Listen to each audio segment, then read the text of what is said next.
నా జీవితంలో చాలా ఎలక్షన్స్ ఫేస్ చేస్తే కానీ వేవ్ కనపడేది, వ్యతిరేకత కనపడేది.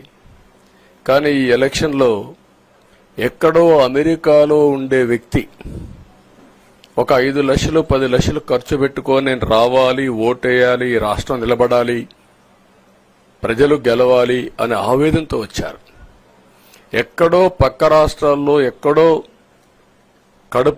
కడుపు నిండడం కోసం కూలి పనులకైనటువంటి వ్యక్తులు, పాచి పనులు చేసుకునే వ్యక్తులు సొంత డబ్బులు పెట్టుకొని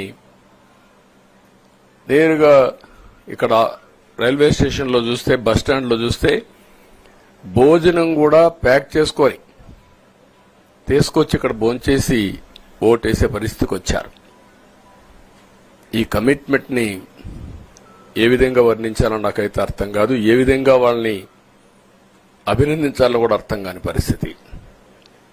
అనేక ఎన్నికల్లో అనేక అనుభూతులు చూశాం. కానీ మేము అన్ని ఎన్నికల కంటే ఇది ఒక తెలుగుదేశం పార్టీ చరిత్రలో, ఆంధ్రప్రదేశ్ రాష్ట్ర ప్రజల చరిత్రలో సువర్ణాక్షరాలతో లిఖించదగ్గ ఎన్నిక ఇది. ఈ వీడియో కానీ మీకు నచ్చినట్లయితే లైక్, కామెంట్, షేర్ చేయండి. మరిన్ని అప్డేట్స్ కోసం సబ్స్క్రైబ్ చేయండి.